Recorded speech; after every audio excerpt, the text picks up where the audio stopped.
Bienvenidas y bienvenidos. Soy la profesora Elizabeth Orozco y nos encontramos nuevamente con ustedes en Aprende en Casa 2 de la asignatura de Matemáticas correspondiente a primer grado de secundaria.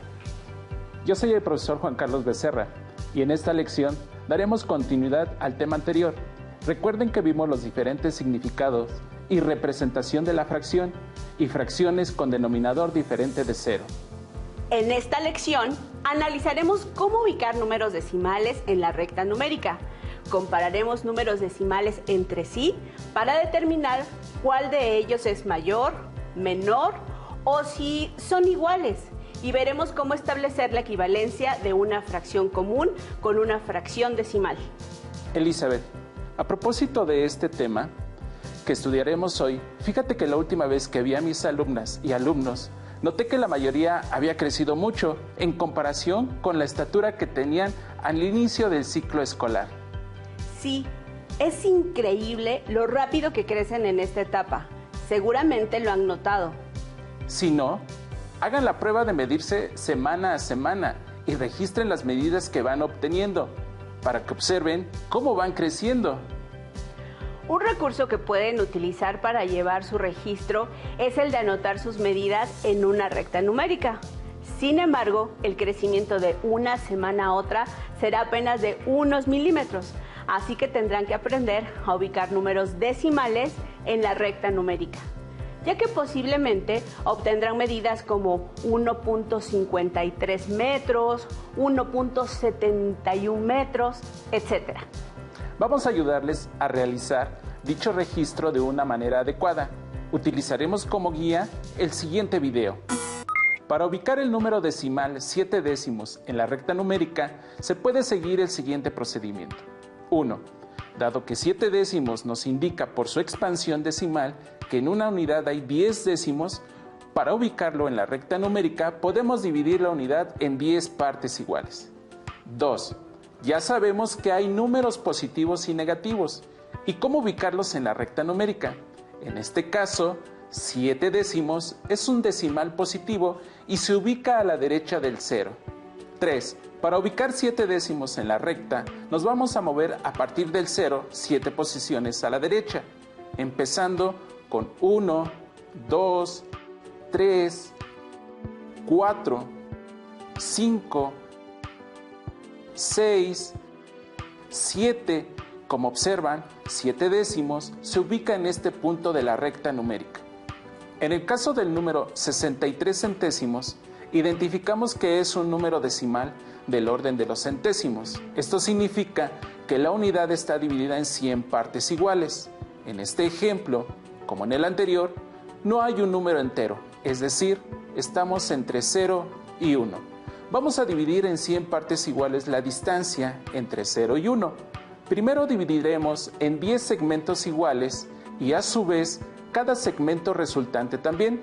Lo subdividimos en 10 partes iguales. Así que partiendo del 0 tenemos que llegar al 0.63 centésimos, es decir, nos movemos 1, 2, 3, 4, 5, 6 posiciones. Y ahora hay que prestar atención.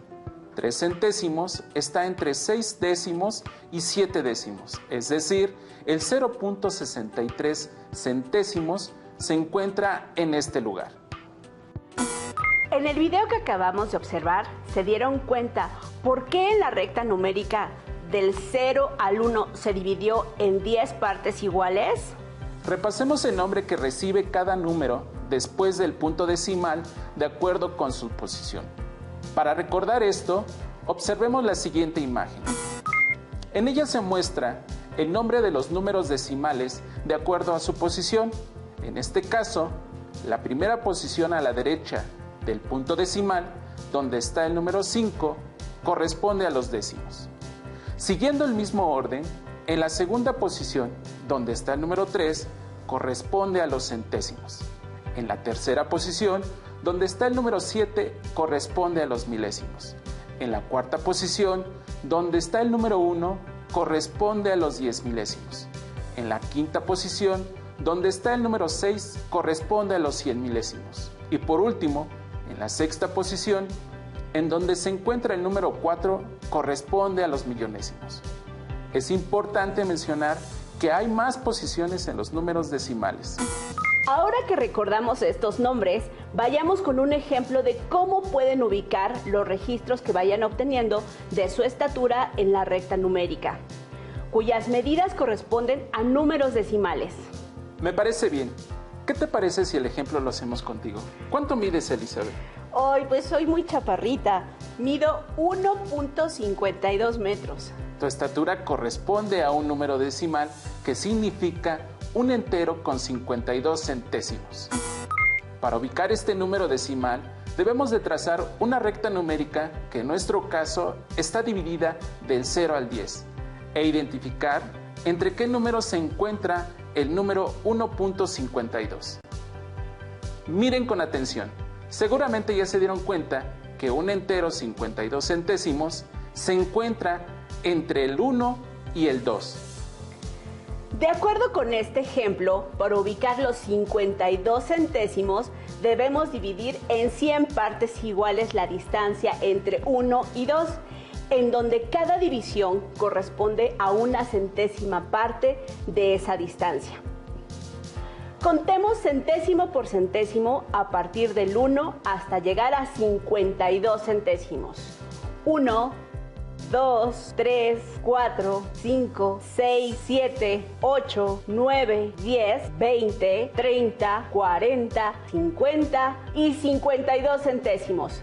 Por lo tanto, el número decimal 1.52 queda ubicado en este punto. ¿Siguieron el ejercicio? Intentémoslo una vez más. Carlos, ubiquemos ahora tu estatura. ¿Cuánto mides? 1.73 metros. Perfecto. Usemos la recta numérica para ubicar 1.73 metros. Recuerden que 1.73 es un número decimal, que significa un entero con 73 centésimos. Para ubicar este número en la recta numérica, primero debemos observar entre qué número se encuentra. Al igual que en el ejemplo anterior, un entero con 73 centésimos es mayor que 1, pero menor que 2. Por eso se encuentra entre el 1 y el 2 de la recta numérica. Siguiendo con este ejemplo, por ubicar los 73 centésimos, debemos dividir en 100 partes iguales la distancia que hay del 1 al 2, en donde cada división corresponde a una centésima parte. Contemos centésimo por centésimo a partir de 1 hasta llegar a 73 centésimos. 1, 2, 3, 4, 5, 6, 7, 8, 9, 10, 20, 30, 40, 50, 60, 70 y 73 centésimos. Por lo tanto, el número decimal 1.73 queda ubicado en este punto. ¿Se dieron cuenta? Elizabeth dijo, un entero con 73 centésimos es mayor que 1, pero menor que 2. ¿Esto significa que podemos hacer una comparación entre ambos números? Buena pregunta. Para responderla, veamos el siguiente video. Para comparar números, ya sean enteros o con decimales, se tiene que verificar dígito por dígito, empezando con el de mayor orden en su posición decimal, es decir, el que se encuentra hasta la izquierda. Así es como se puede saber qué número es mayor, menor o igual con respecto a otro. Entonces, en este ejemplo se están comparando los números 1.40 y 1.04. Así que comparando sus dígitos de izquierda a derecha, empezando con 1.40, se tiene al 1 y en 1.04 también. Así que por tener el mismo dígito son iguales hasta el momento. Luego se compara el siguiente dígito a la derecha. En 1.40 es el 4 y en 1.04 es el 0. Se sabe que 4 es mayor que 0 y ya encontramos una diferencia entre los dos dígitos que estamos comparando. Entonces, se sabe que 1.40 es mayor que 1.04. Así es. Podemos hacer comparaciones entre números. Por ejemplo, un entero 30 centésimos es mayor que un entero 3 centésimos. ¿Se dieron cuenta que entre los dos números decimales se empleó la frase mayor que para comparar estos dos números? Me parece una excelente observación, porque a esa frase le corresponde un símbolo. Este símbolo que aparece nos sirve para comparar dos cantidades y significa mayor que.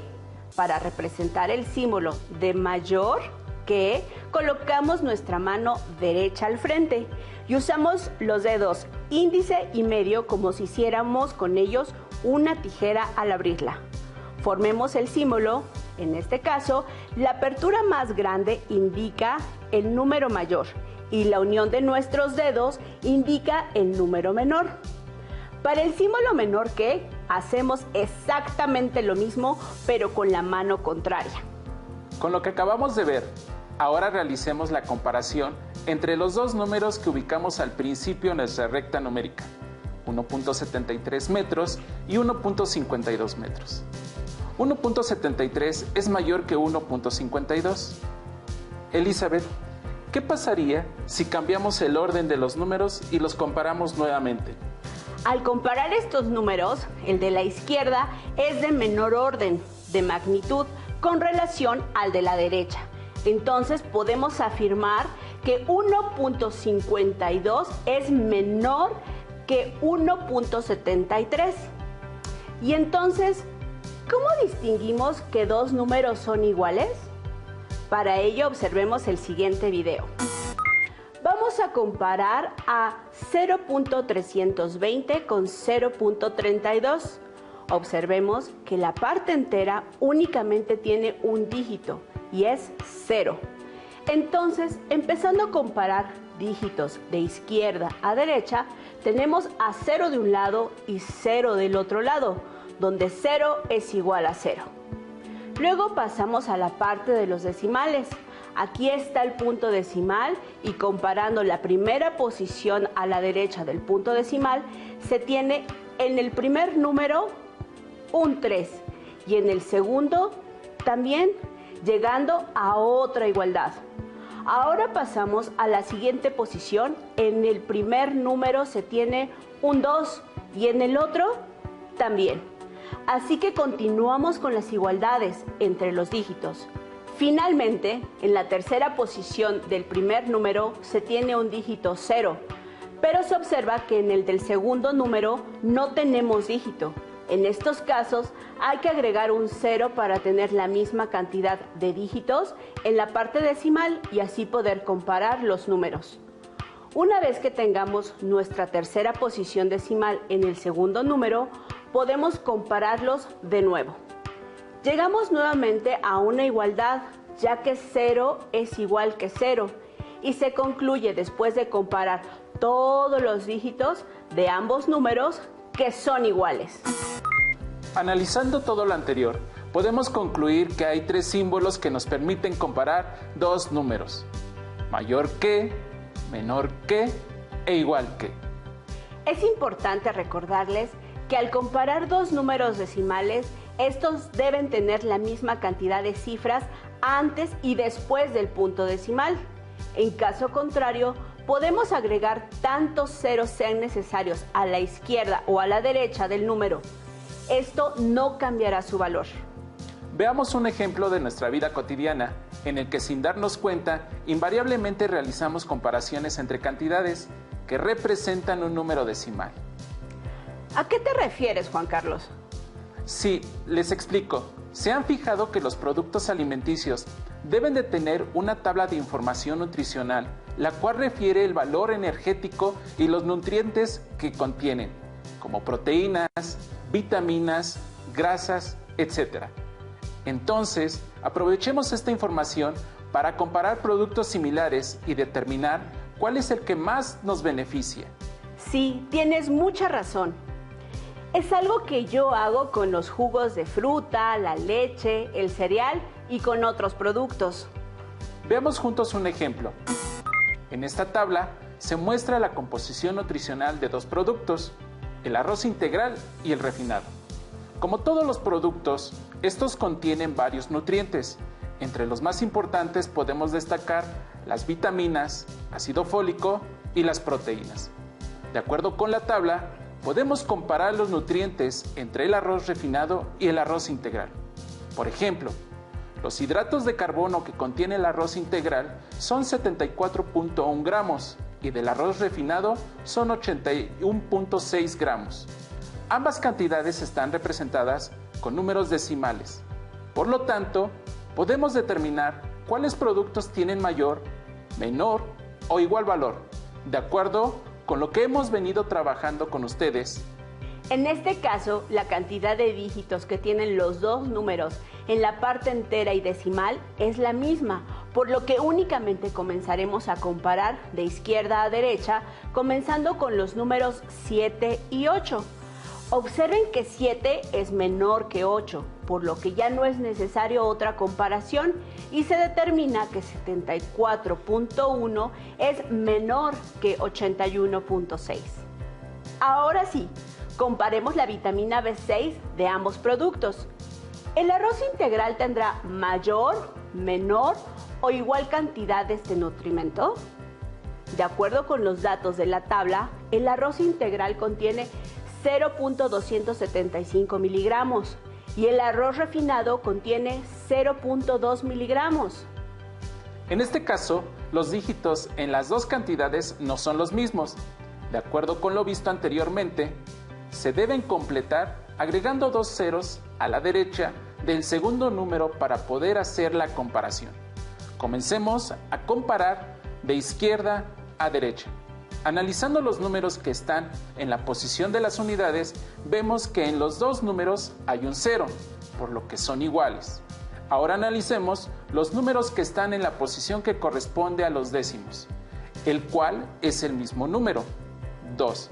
Al ser iguales, continuamos con la misma comparación de los centésimos, donde 7 es mayor que 0, concluyendo que 0.275 es mayor que 0.2. Así como hicimos la comparación del valor nutricional con estos dos ejemplos, les invitamos a que ustedes lo hagan con otros productos que tengan a su alcance. En su libro de texto de Matemáticas 1 podrán encontrar otros ejemplos similares a este tipo de comparaciones. Realícenlos. A propósito de los productos que comparamos, ¿se han fijado que cuando han ido a comprar tortillas y piden, por ejemplo, medio kilogramo, el despachador coloca en la báscula 500 gramos? Tienes mucha razón. ¿Esto significa que medio kilogramo es equivalente a 500 gramos? ¿Cierto? Exacto. Lo mismo sucede si pedimos un cuarto de kilogramo de tortillas. El despachador coloca la báscula en 250 gramos. Muy bien. Esto quiere decir que medio kilogramo es equivalente a 0.500 kilogramos y un cuarto de kilogramo a 0.250 kilogramos. Al ser equivalentes, podemos emplear dos representaciones distintas para referirnos al mismo valor. Así es, Carlos. Existe equivalencia entre números decimales y fraccionarios y también entre fracciones, como veremos en el siguiente video. ¿Cómo se puede convertir una fracción común en fracción decimal? Una manera es la siguiente.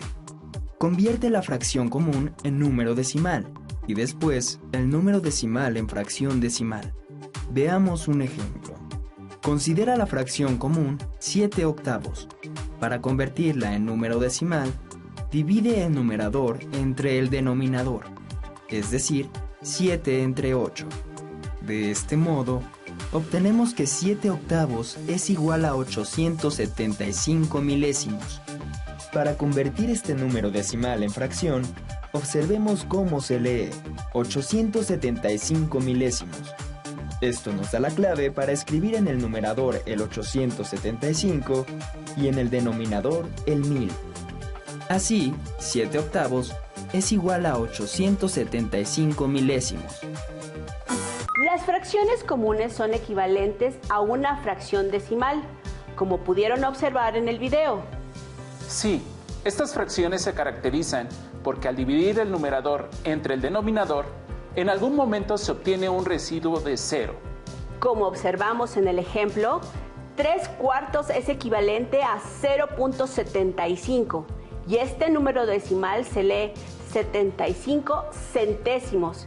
Y esto nos da la clave para escribir en el numerador el 75 y en el denominador el 100. Así 3/4 es equivalente a 75 centésimos. Entonces, 75 centésimos es una fracción decimal porque el denominador es una potencia de 10. Esto quiere decir que todas las fracciones que tienen un denominador representado con una potencia de 10 son una fracción decimal. Por ejemplo, 3 décimos, 12 centésimos, 345 milésimos, 69 10 milésimos, etc. Entonces, con base en lo que hemos visto durante esta lección, ¿podremos afirmar que cualquier fracción es equivalente a una fracción decimal? ¡Qué buena pregunta! ¿Ustedes se preguntaron lo mismo? Para resolver esa duda, veamos el siguiente video. Hay ciertas fracciones no decimales, como 1/3, 5/9 o 12 séptimos, que representan una división cuyo cociente es un número infinito, ya que siempre se podrá agregar un número más al cociente porque nunca se obtiene 0 en el residuo. Este tipo de decimales se llaman decimales periódicos, porque su parte decimal es infinita y se repite de manera regular. En el caso de 1/3, el cociente será 3 de manera sucesiva. En el caso de 12 séptimos, los cocientes serán 7, 1, 4, 2, 8, 5 y de nuevo 7, 1, 4, 2, 8, 5 y así de manera infinita. Como vimos, hay fracciones que no tienen equivalencia con una fracción decimal, porque al dividir el numerador entre el denominador, el resultado es un número decimal infinito. En consecuencia, no se obtiene un residuo de 0, por lo que podemos concluir que las fracciones que se representan con un número decimal finito tienen una fracción decimal equivalente. Antes de terminar, queremos proponerles un juego que servirá para fortalecer uno de los temas que vimos hoy: comparación de números decimales. El juego se llama ¿Quién forma el número más grande? Este juego es para 2 personas y es necesario que tengan un dado de 6 caras, su cuaderno o una hoja donde puedan escribir. Ahí dibujarán con sus colores una tabla similar a la que se muestra en la siguiente imagen, en la que podemos observar 4 columnas y 6 renglones. En la primera columna tenemos de la primera a la quinta ronda. En la segunda columna está el primer jugador con sus respectivas rondas. De igual manera, en la tercera columna para el segundo jugador con sus respectivas rondas. Y en la última columna debemos ubicar al ganador de cada jugada. Es necesario aclarar que en la segunda y tercera columna tenemos unos espacios que deben llenar cada jugador. Observemos que hay un 0 y un punto, seguido de 1, 2 o 3 espacios. Tiren el dado tantas veces como espacios haya y anoten el número que caiga en el espacio que corresponde, conforme realizan cada lanzamiento para que cada quien forme un número decimal. Después, deberán de comparar ambos números y gana la ronda el que forme el número decimal mayor. Por ejemplo, si Elizabeth en su primer lanzamiento lanza el dado y cae 4, este número lo debe de anotar en el primer espacio. En su segundo lanzamiento, el dado cayó con el número 1, este se anota en el segundo espacio, formando el número 0.41. Después me tocaría a mí. Si en mi primer lanzamiento el dado cae en el número 4 y en el segundo cae en 6, se forma el número 0.46. De acuerdo a las reglas del juego, debemos registrarlos en la tabla. Comparemos nuestros números. Como pueden observar, el número que formó Carlos es mayor que el mío, por lo cual Carlos es el ganador de la primera ronda. Pero este es apenas el inicio. Anímense a seguir con el juego y ganará quien más rondas gane. Listo, terminamos. Pero aún nos queda mucho por explorar y descubrir. Así que nos vemos pronto aquí en Aprenda en Casa 2. Hasta la próxima. Si tienes dudas o necesitas